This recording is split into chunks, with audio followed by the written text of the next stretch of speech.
Selamat pagi sidang jemaat dikasihi Tuhan. Kita akan mulai ibadah kita pagi hari ini. Saya undang kita bangkit berdiri. Kita akan masuk di dalam doa. Bapa di surga, di dalam nama Tuhan Yesus kami bersyukur dan berterima kasih jika pagi hari ini kami boleh hadir dan kami boleh ada di tempat ini. Itu semua karena kasih dan kebaikan Tuhan. Terima kasih Tuhan buat kekuatan, kesehatan dan nafas kehidupan yang masih Tuhan percayakan. Persiapkan diri kami untuk kami memuji dan membesarkan nama Tuhan. Kami diberkati dari firman Tuhan yang akan disampaikan. Biar Tuhan pimpin dari awal, pertengahan, sampai akhir dari kebaktian kami. Dan biar Tuhan yang beracara di tengah-tengah kami. Terima kasih Bapa, kami peraskan dan mohonkan doa kami hanya di dalam nama Tuhan Yesus, Tuhan Allah dan Juru Selamat kami yang hidup. Amin. Kita akan naikkan pujian, besar setiamu.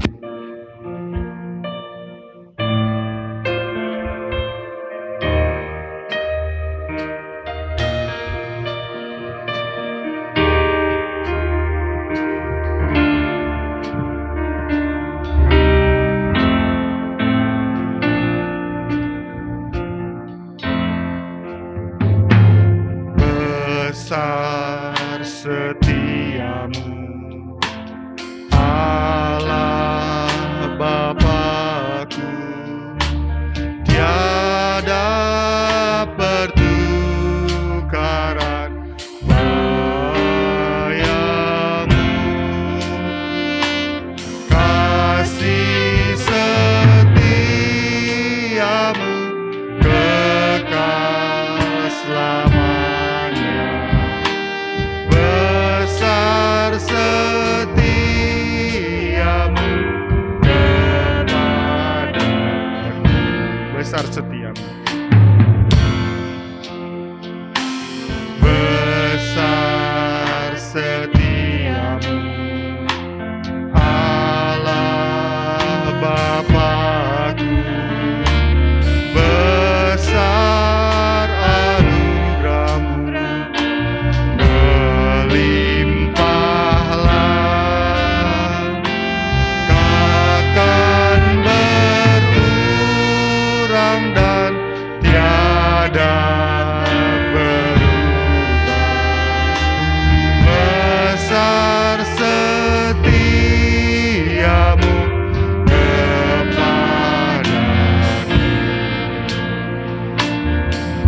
besar setiamu, besar setiamu, setiap hari kulihat rahmat-Mu, kasih setiamu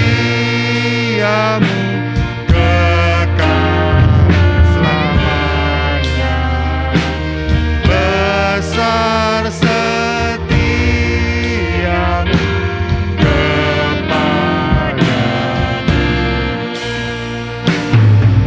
besar setiamu, besar setiamu, setiap hari kulihat rahmat-Mu, kasih setiamu kekal selamanya, besar setiamu kepadaku. Ya, kita selalu harus mengingat kasih setia Tuhan yang begitu besar dalam kehidupan kita. Ketika kita bisa melek mata kita ketika kita dari tidur, itu sungguh sebuah anugerah Tuhan bahwa kita masih diberi kesempatan hidup dan berkarya untuk memuliakan Tuhan. Ya, biar kita selalu ada menyenangkan hatinya Tuhan dan selalu memuliakan Tuhan. Satu hal telah aku minta kepada Tuhan.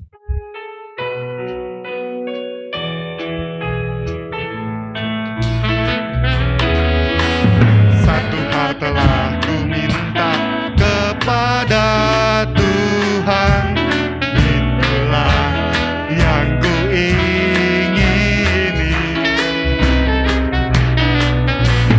diam di rumah Tuhan seumur hidupku, menyaksikan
Puji Tuhan ya kita bisa berkumpul bersama di tengah ruangan ini. Ya, biarlah kita boleh menikmati bait Tuhan. Ya, bisa bait Tuhan itu bisa di gereja ini, bisa juga di rumah sendiri. Tapi saya lebih suka sekarang menikmati bait ibadah tuh di rumah Tuhan. Ya, walaupun di rumah bisa di YouTube ya, dengan YouTube. Tapi kalau di YouTube tuh bukan ibadah, kayak kadang-kadang seperti menonton ya. Jadi hilang, ada satu yang hilang gitu ya. Ya, suasana ibadah tuh hilang. Walaupun cuman bertiga tapi yang gak seru gitu ya. Biar kita boleh menikmati saat-saat ini, saat kita masih bisa berkumpul bersama di gereja Tuhan, masih ada kesempatan bisa beribadah. Gak tahu nanti kita ya, ketika semua udah gak bisa ibadah di rumah Tuhan, suatu saat itu pasti akan terjadi. Gak tahu kapan, tapi waktu itu pasti akan terjadi. Biar kita menikmati ibadah kita saat ini dan menikmati firman Tuhan. Bapa, Engkau mengenalku.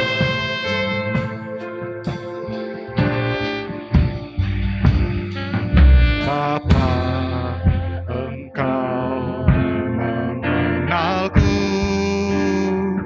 lebih dari siapapun. Engkau tahu ceritaku dan isi hatiku. Tak peduli masa lalu,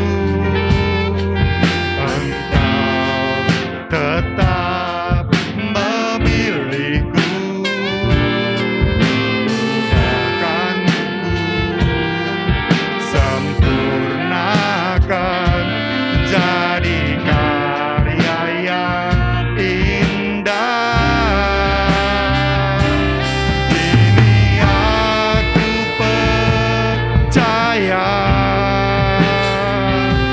tiada yang mustahil bagimu. Kuasamu kuatkanku, dasarku kebenaran. Kini aku berserah pada rancangan-Mu bagiku. Ku ikuti panggilan-Mu, bukan setia sampai akhir hidupku.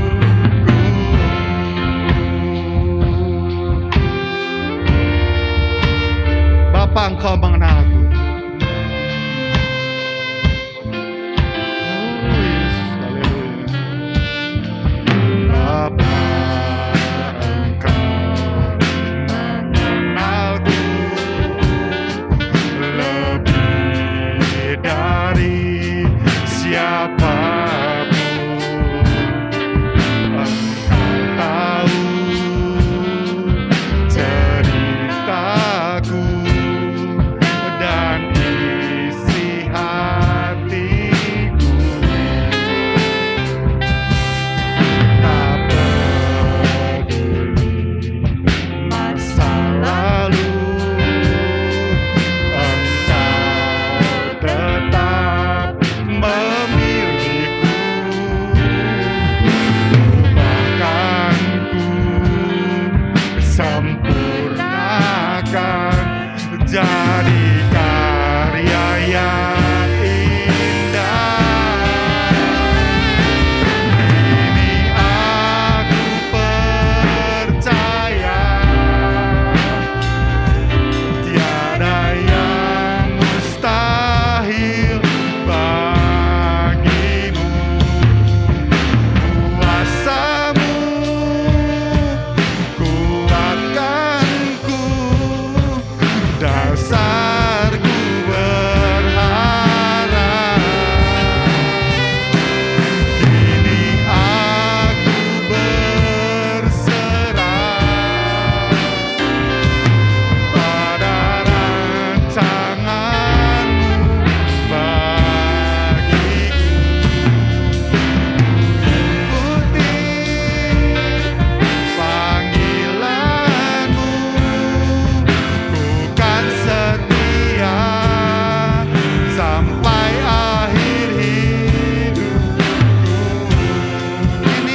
percaya padamu Tuhan.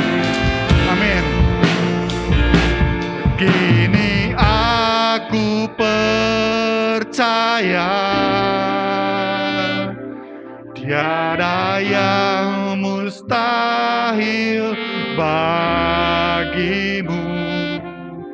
Kuasamu kuatkanku, dasarku berharap. Kini aku berserah, amin, pada rancanganmu bagiku. Ku ikuti panggilanmu, kan setia pada akhir hidup, kan setia sampai akhir hidupku. Amin, Yesus Tuhan, benar Tuhan. Haleluya, haleluya, haleluya. Kami memuji dan menyembah-Mu Tuhan. Haleluya Tuhan Yesus, terima kasih. Haleluya. Ini janji kami Tuhan di hadapan-Mu, kami mau tetap setia di hadapan-Mu Tuhan. Sampai akhir hidup kami tetap setia mengikuti Yesus, Tuhan Allah dan Juru Selamat kami. Haleluya, haleluya. Bapak terima kasih untuk saat ini, terima kasih. Kesempatan kami boleh memuji Tuhan, kami boleh menyembah Tuhan. Sebentar kami akan mendengarkan firman-Mu Tuhan, biar Engkau yang memimpin kami, memberkati, mengurapi hamba-Mu ya Tuhan. Pakai dia, urapi dia supaya boleh menyampaikan kebenaran firman Tuhan yang membentuk hidup kami, boleh berkenan kepada Tuhan dan mengajar kami untuk kami melakukan firman ini dalam kehidupan kami sehari-hari. Urapi setiap kami, telinga kami, pikiran kami, hati kami semua biar tertuju untuk diberkati dari firman Tuhan yang disampaikan. Pengurapan Allah sendiri yang bekerja atas diri hamba-Mu ya Tuhan, supaya boleh menyampaikan kebenaran ini. Hanya di dalam nama Tuhan Yesus, Tuhan Allah dan Juru Selamat kami mohonkan doa ini. Amin. Selamat siang, pagi Bapak Ibu, saudara yang dikasihi Tuhan. Beberapa minggu yang lalu ketika saya mengantarkan Daniel untuk ke sini, saya duduk di belakang, saya lihat tema ini. Tenanglah, aku ini jangan takut. Jadi tema itu begitu mempengaruhi saya hari itu. Saya duduk di belakang, kenapa tema ini muncul?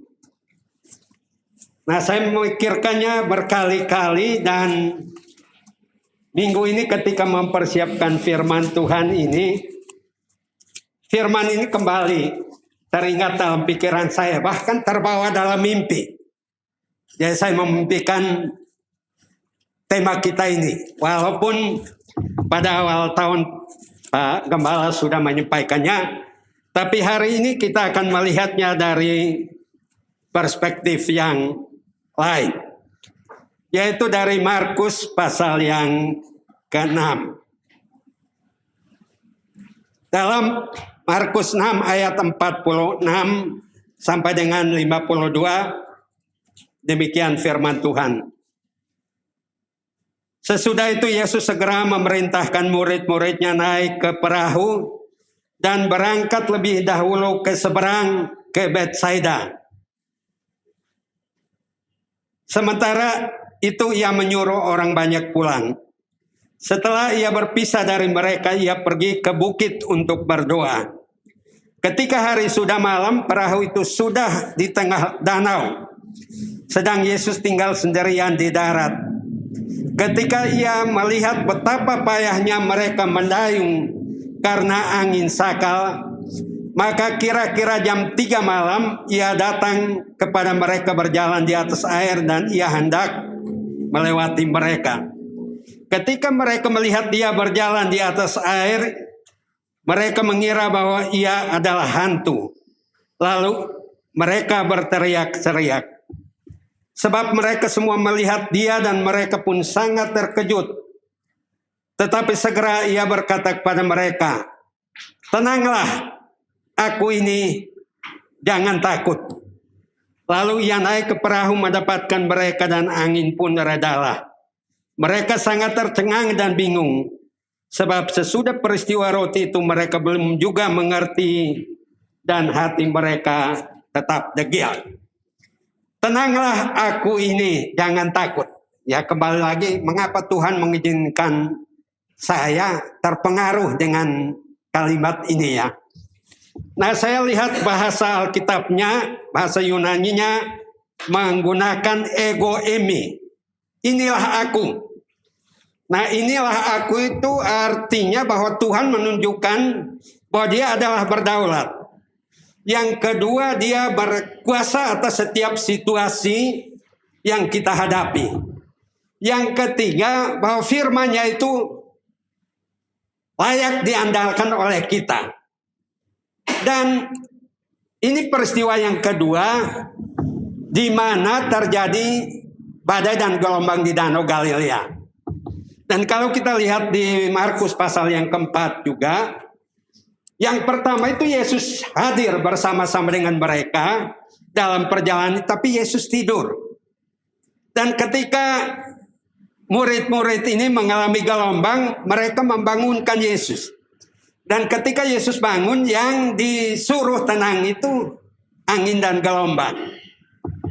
Nah, tapi peristiwa kedua ini justru Yesus berada di luar perahu. Yaitu dia berdoa semalaman.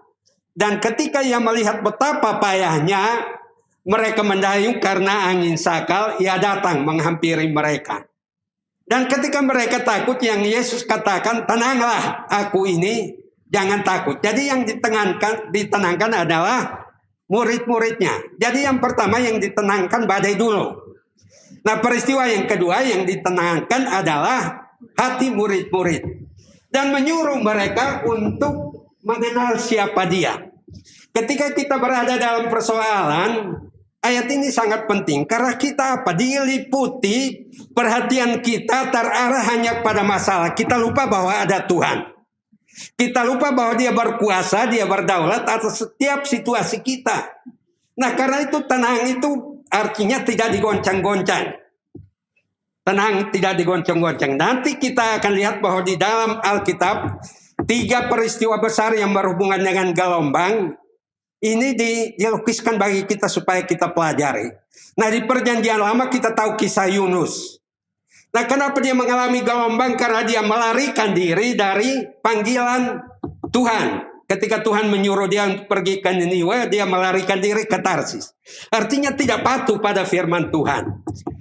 Peristiwa yang kedua, Matius 8, Markus 4 maupun Markus 6 yang kita baca hari ini. Dan peristiwa yang ketiga nanti kita lihat itu lebih dahsyat lagi. Dialami oleh Paulus ketika dia dalam perjalanan menuju ke Roma untuk naik banding di sana. Dan semua peristiwa ini menunjukkan aku ini, ego emi. Artinya persoalan apapun harus dilihat. Lihatlah aku ini, Tuhan bilang. Jangan fokus hanya pada persoalan kita. Yunus fokus pada masalahnya sendiri. Terlalu terlalu kuat nasionalismenya. Ngapain nginjil itu orang kafir? Dan dia berusaha untuk lari dari panggilan Tuhan. Dan yang terjadi, Tuhan menurunkan badai yang begitu hebat. Dan kita tahu akhirnya dia ditelan ikan dan pergi ke Niniwe dan menyerukan pertobatan. Artinya bahwa rencana Tuhan tidak mungkin gagal hanya karena situasi yang kita hadapi. Nah, kalau kita pikir-pikir murid-murid tadi pergi bukan karena keinginan sendiri. Tuhan yang menyuruh mereka berangkat duluan ke Betsaida, sementara ia menyuruh orang lain pulang dan dia berdoa dulu. Nah, sehingga kadang-kadang kita berpikir kalau ini Tuhan yang menghendaki segala sesuatu, kenapa ini terjadi? Karena Tuhan ingin mereka mengenal inilah aku. Karena Alkitab mencatat tadi bahwa sampai pada saat itu hati mereka masih degil. Walaupun mereka sudah melihat mujizat 5.000 orang diberi makan.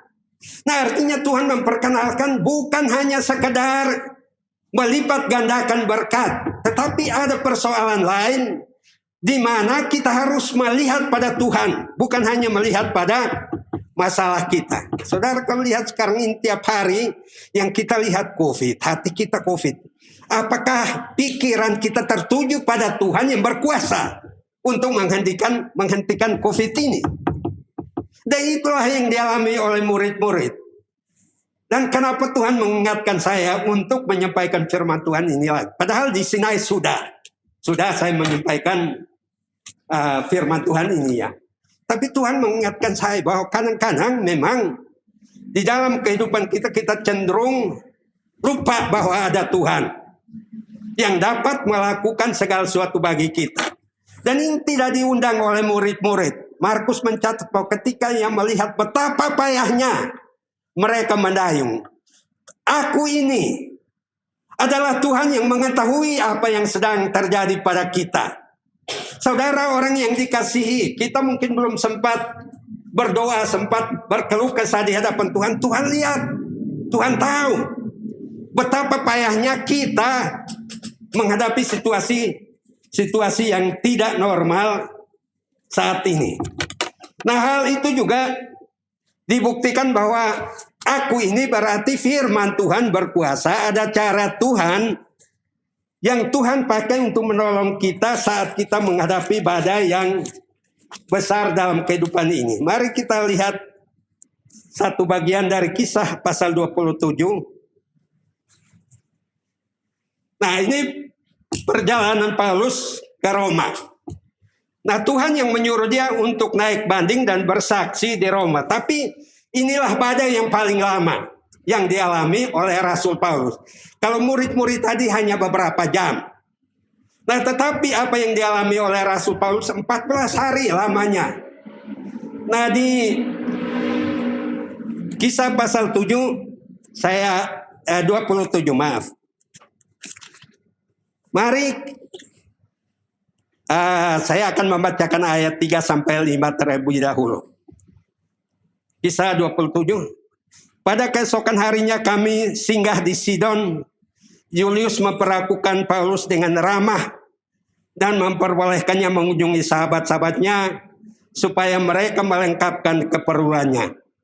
Oleh karena angin sakal, kami berlayar dari situ menyusur pantai Siprus.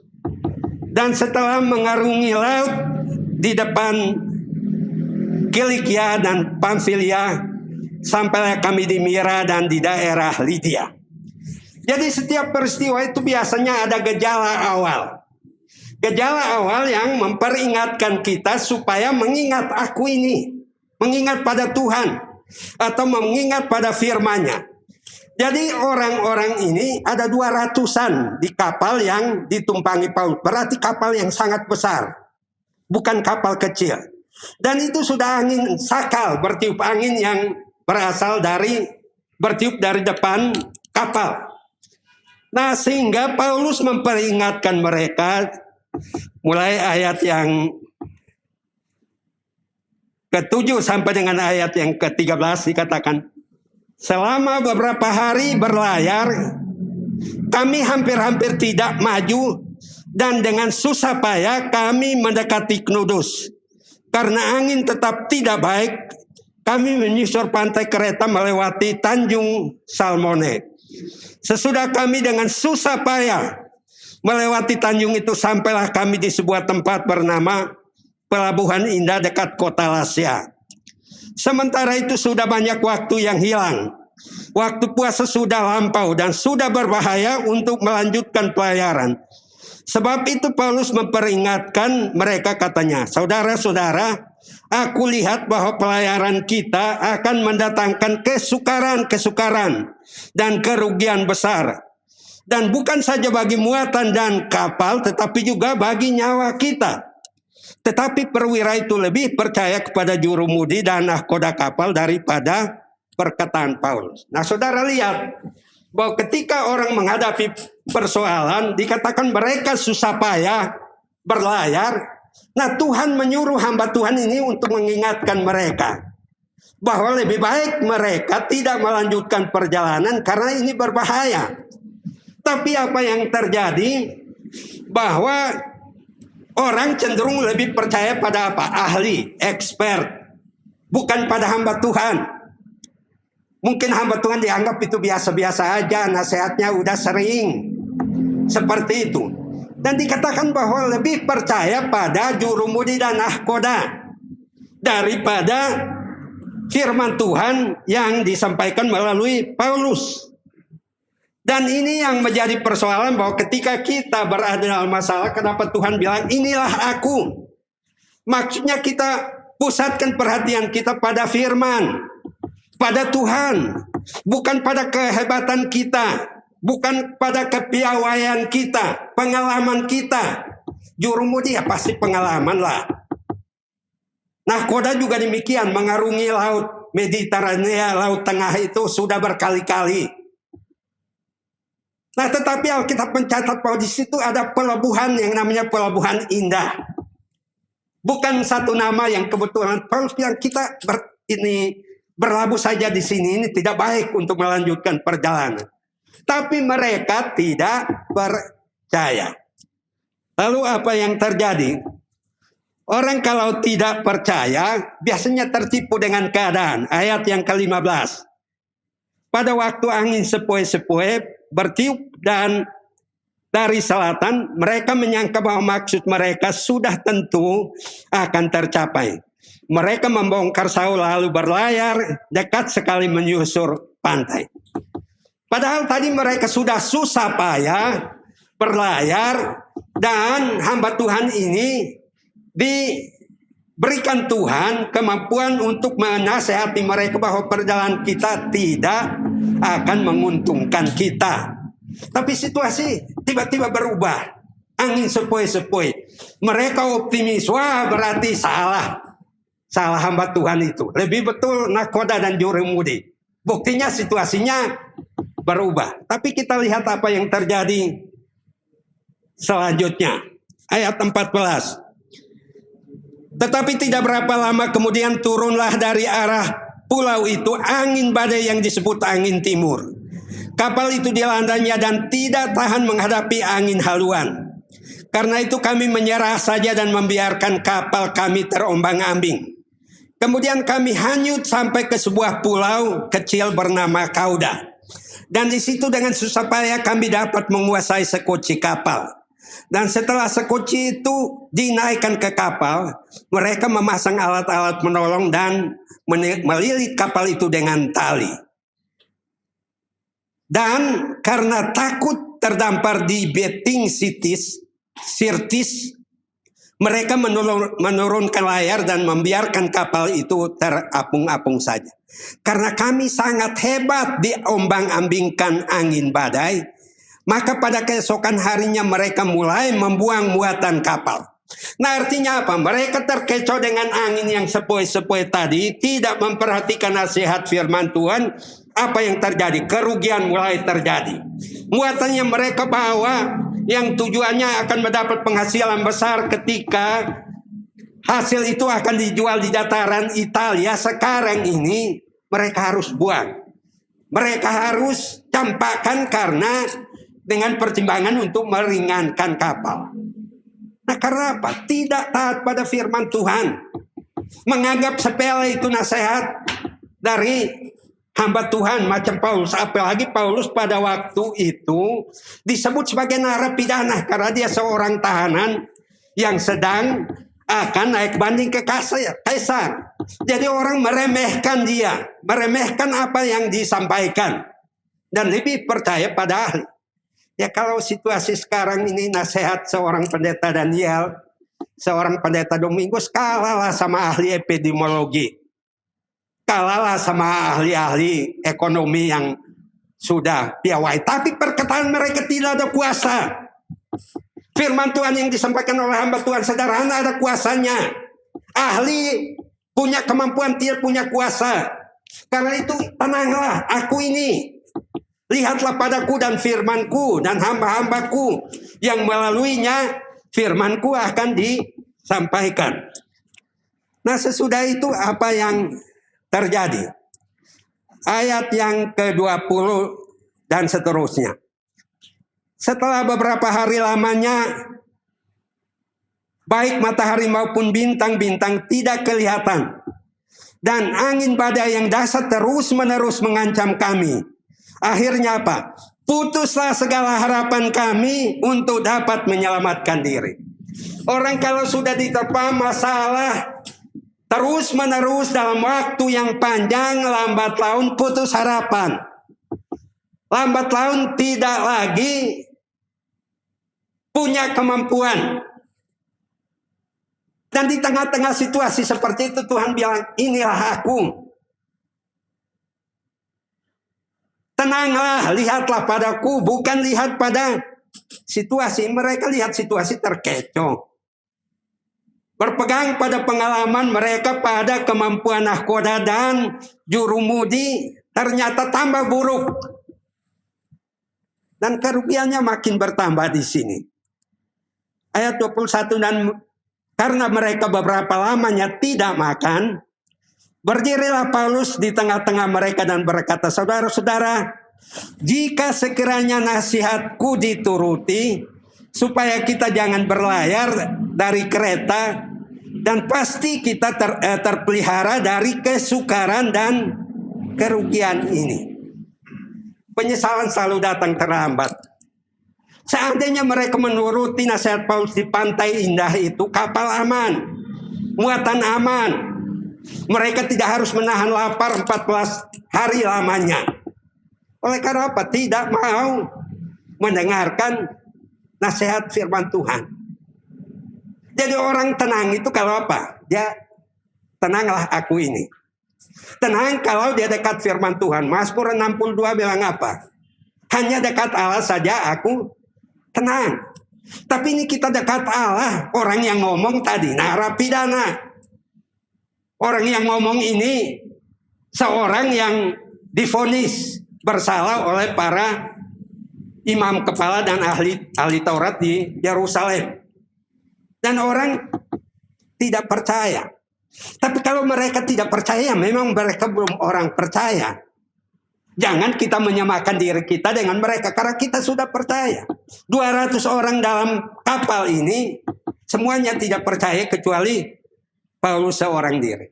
Dan hebatnya, saudara dan saya, di tengah-tengah orang berada dalam situasi putus asa dan sebagainya, Tuhan memakai saudara dan saya untuk menguatkan orang-orang itu. Untuk memberikan nasihat dan meneguhkan mereka.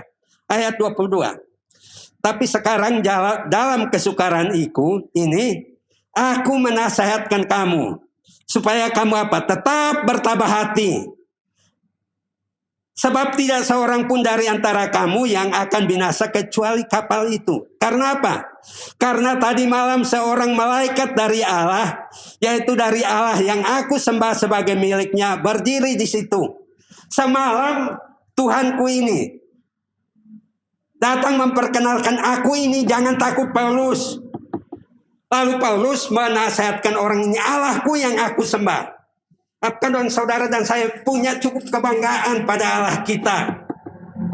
Saudara cukup bangga dengan Yesus kita, atau saudara juga ciut? Paulus berani loh di antara 200-an orang. Allah yang aku sembah semalam menyuruh malaikatnya memberitahukan kepadaku, jangan takut mengulangi apa yang Tuhan katakan di sini. Engkau harus menghadap kaisar, dan sesungguhnya oleh karunia Allah maka semua orang yang ada bersama-sama dengan engkau di kapal ini akan selamat karena engkau. Karena satu orang yang percaya Tuhan, 200 orang ini akan selamat. Karena satu orang yang percaya dalam sebuah rumah tangga yang gak kekuruanan bisa diselamatkan oleh Tuhan.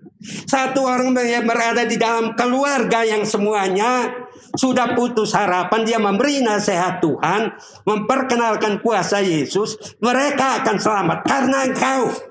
Karena orang yang percaya ini. Jadi betapa luar biasanya apa yang dikatakan oleh firman Tuhan di sini. Nah, lalu sesudah itu kita lihat ayat yang ke-33. Ketika hari menjelang siang, Paulus mengajak semua orang untuk makan, katanya, "Sudah 14 hari lamanya kamu menanti-nanti saja menahan lapar dan tidak makan apa-apa. Karena itu aku menasihati kamu supaya kamu makan dahulu. Hal itu perlu untuk keselamatanmu. Tidak seorang pun di antara kamu akan kehilangan sehelai pun dari rambut kepalanya." Sesudah berkata demikian, ia mengambil roti, mengucap syukur kepada Allah di hadapan semua mereka, memecah-mecahkannya, lalu mulai makan. Maka apa? Kuatlah hati semua orang itu. Nah, karena apa? Satu orang yang percaya itu menunjukkan bahwa firman Tuhan menjadi jaminan baginya, menjadi pegangan bagi dia, menjadi sesuatu yang memberi kekuatan kepadanya. Dan itu berdampak pada sekian banyak orang yang sudah 14 hari menahan lapar. Sudah 2 tahun kita menghadapi badai ini. Dan tentu situasi kita juga banyak di antara kita yang semakin sulit. Lalu kalau kita hanya berusaha untuk tetap bertahan dan tidak melihat pada Tuhan yang memperkenalkan diri di masa sulit, kita juga tidak akan lebih baik. Nah, sehingga apa yang terjadi? Paulus memberi jaminan bahwa tidak ada seorang pun dari antara mereka yang akan binasa. Lalu, dan karena mereka beberapa hal, ayat yang ke-23. Karena tadi malam seorang malaikat dari Allah, yaitu dari Allah yang aku sembah sebagai miliknya, berdiri di sisiku. Dan ia berkata, "Jangan takut."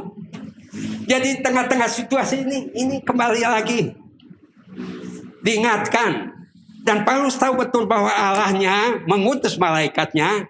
Allah yang dia sembah adalah Tuhan yang peduli dalam setiap situasi kehidupan yang sulit sekalipun, yang tidak mungkin bisa diatasi. Tapi saya lihat bahwa firman Tuhan ini ada happy ending. Di masa sulit yang sangat panjang tadi, murid-murid kan tadi hitungannya jam. Ini sudah setengah bulan terombang-ambing dalam laut, dan itu hancur kapal itu pada akhirnya. Terdampar di sebuah pulau yang namanya Pulau Malta. Dan ketika mereka naik ke darat, apa yang terjadi? Ada maksud Tuhan di balik semua peristiwa yang kita tidak tahu. Nah, ternyata di Pulau Malta itu, gubernur pulau itu, ayahnya sedang sakit. Nah, lalu karena Paulus ada di situ, Paulus mendoakan orang ini dan sembuh. Akhirnya apa? Semua orang dari pulau itu datang kepada Paulus. Ada maksud Tuhan. Walaupun menurut kita ini rugi secara manusia, karena kapalnya hancur, muatannya juga sudah tidak ada lagi dan sebagainya. Tapi Tuhan menyelamatkan seorang petinggi di Pulau Malta oleh karena peristiwa itu. Dan selanjutnya dikatakan dalam ayat yang ke-8, pasal 28 ya, ayat 8 sampai 10. Ketika Publius terbaring karena sakit demam dan disentri, Paulus masuk ke kamarnya. Ia berdoa serta menumpangkan tangan ke atasnya dan menyembuhkan dia. Sesudah peristiwa itu, datanglah juga orang-orang sakit lain dari pulau itu dan mereka pun disembuhkan juga. Mereka sangat menghormati kami. Dan ketika kami bertolak, mereka menyediakan segala sesuatu yang kami perlukan. Nah, ini luar biasa. Seandainya tidak ada peristiwa itu, pasti ayahnya Publius mati. Dan pasti banyak orang di Pulau Malta itu tidak akan disembuhkan.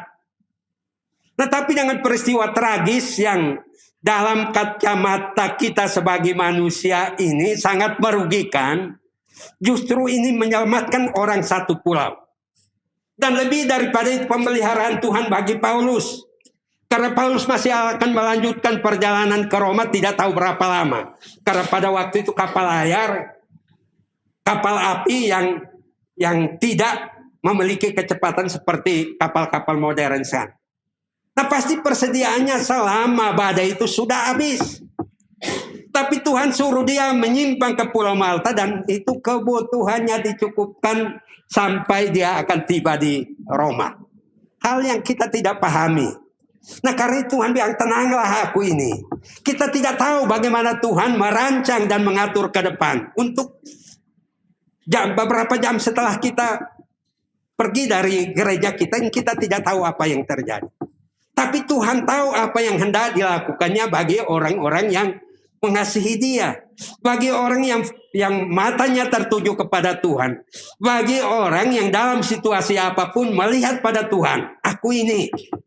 Mazmur 121 mengatakan, aku melayangkan mataku ke gunung-gunung, dari mana datang pertolonganku. Pertolonganku adalah dari Tuhan yang menjadikan langit dan bumi.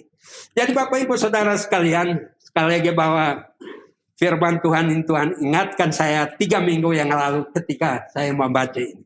Dan saya merenungkan betapa hebatnya Tuhan. Dalam situasi yang sulit sekalipun ada Tuhan. Di dalam situasi yang tidak memberi pengharapan ada firman Tuhan. Di situasi di mana orang-orang putus asa semua, ada malaikat Tuhan yang Tuhan utus untuk menyampaikan firman Tuhan. Nah yang penting kita fokus. Tenanglah aku ini. Artinya kalau kita tidak mengandalkan aku ini, kita pasti tidak tenang. Kita pasti takut. Kalau yang tengah ini tidak menjadi perhatian kita. Ego ini, lihatlah padaku. Itu dalam bahasa aslinya. Perhatianmu tertuju padaku. Jangan pada situasimu. Jangan pada peristiwa-peristiwa sekitar kita.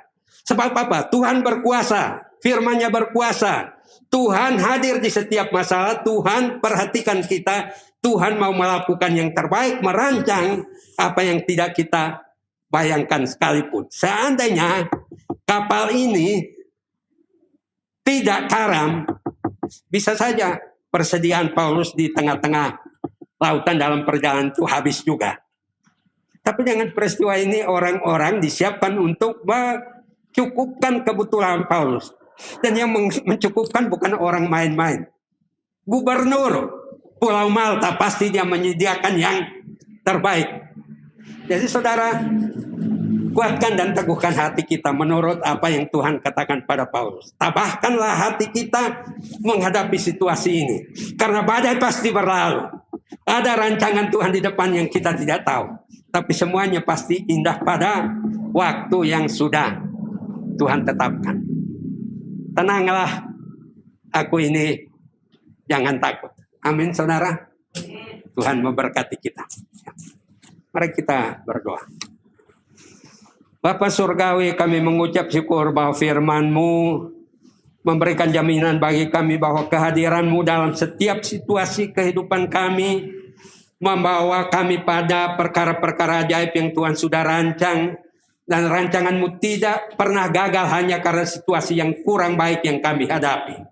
Dan ajar kami untuk belajar mengarahkan pandangan kami, harapan kami, dan mengandalkan hanya Tuhan. Bukan pada kepandaian, bukan pada orang-orang yang memiliki kemampuan yang menurut kami akan menolong kami. Karena Engkau satu-satunya penolong, Engkau satu-satunya Tuhan yang sanggup membuat badai tenang, hati kami tenang, dan mengubah keadaan menjadi baik. Terpujilah Engkau Tuhan, berteraikanlah firman-Mu dalam hati kami. Karena kami berdoa dan bersyukur dalam nama Tuhan Yesus. Amin.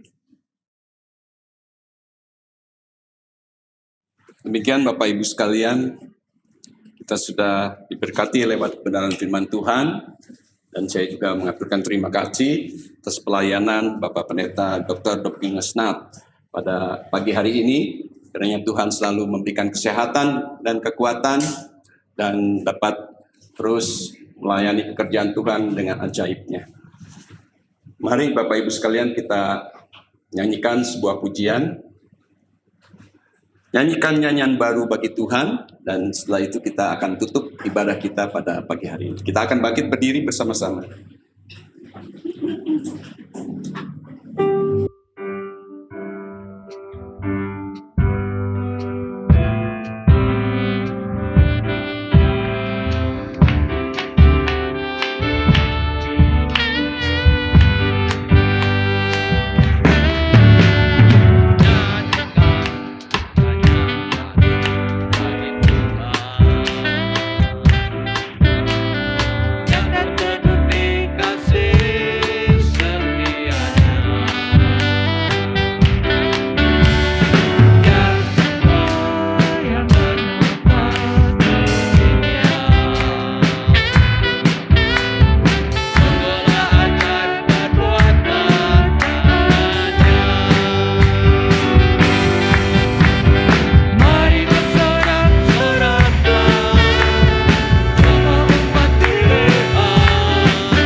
Bapa Surgawi, kami bersyukur kepadamu pada pagi hari ini.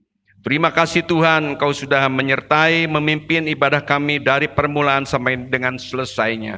Tuhan, kiranya Engkau selalu memakai kami semua, anak-anak-Mu ya Tuhan yang sudah melayani di dalam ibadah kami pada pagi hari ini. Tuhan, berikan bertambah-tambah di dalam pelayanan mereka ya Tuhan, sehingga nama Tuhan dipermuliakan. Kami juga berdoa untuk Bapak Pendeta Dr. Domingus Naat beserta dengan Ibu dan juga keluarga ya Tuhan yang boleh tetap setia melayani pekerjaan Tuhan dimanapun Engkau utus hamba-Mu ya Bapa. Engkau selalu memberikan kesehatan dan kekuatan yang daripadamu ya Bapa, sehingga nama Tuhan selalu dibesarkan dan dimuliakan. Terpuji nama-Mu ya Bapa. Kami juga berdoa untuk setiap jemaat-Mu yang hadir pada pagi hari ini. Engkau Maha tahu apa yang menjadi keperluan dan kebutuhan kami ya Bapa.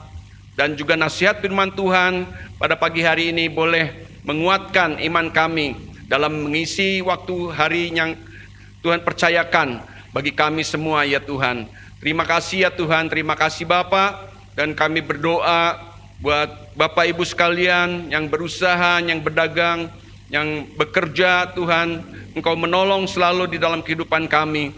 Dan juga bagi keluarga kami ya Bapak, anak-anak kami, cucu-cucu kami juga diberikan kesehatan dan dapat mengikuti setiap kegiatan yang mereka lakukan dalam setiap hari. Terima kasih ya Tuhan, terima kasih Bapa. Kami juga berdoa bagi jemaat-Mu ya Tuhan yang tidak bisa on-site datang di rumah Tuhan dan mereka menyaksikan lewat layanan online. Kiranya Tuhan juga menolong mereka satu persatu. Yang sakit Tuhan jamah memberikan kesembuhan, yang lemah imannya dikuatkan kembali. Ya Tuhan, terima kasih. Bahkan mungkin kami ada yang mengalami kekurangan secara finansial. Bapa, kiranya Engkau memberkati kehidupan mereka satu persatu. Terpuji nama-Mu ya Bapa. Kami juga berdoa untuk keamanan dan juga kesejahteraan kota di mana kami tinggal saat ini di Kota Bandung. Bapa, kiranya Engkau saja menolong semua para ya Tuhan pemimpin pemerintahan kami, baik dari yang teratas bahkan sampai yang terendah. Kiranya Engkau memberikan hikmat kebijaksanaan bagi mereka ya Tuhan untuk menjalankan tugas kenegaraan ini. Dan mereka boleh ya Tuhan melindungi, menyertai semua masyarakat Indonesia. Boleh tetap ya Tuhan mereka dapat melakukan segala aktivitasnya. Dan juga Engkau menolong segala masalah yang timbul saat-saat ini di dalam segala bidang ya Tuhan, supaya semuanya kami boleh mengalami kebaikan di dalam kehidupan kami. Terima kasih ya Tuhan, terima kasih ya Bapa. Sebentar sidang Tuhan akan meninggalkan tempat ini untuk kami pulang. Tuhan akan menyertai di dalam perjalanan. Tibakan kami satu persatu pada tujuan kami dengan selamat, dengan tidak kurang suatu apapun. Damai sejahtera Allah yang melampaui segala akal akan memelihara hati kita di dalam Kristus Yesus. Mari Bapak Ibu sekalian, terimalah berkat daripada Allah Bapa, cinta kasih daripada Tuhan Yesus yang tak berkesudahan, beserta persekutuan yang manis dari Allah Roh Kudus akan menyertai kita semua mulai saat pagi hari ini bahkan sampai selama-lamanya. Bagi yang percaya katakan bersama, amin. Mari kita nyanyikan lagi pujian ini. Nyanyikan bagi Tuhan. Nyanyian baru.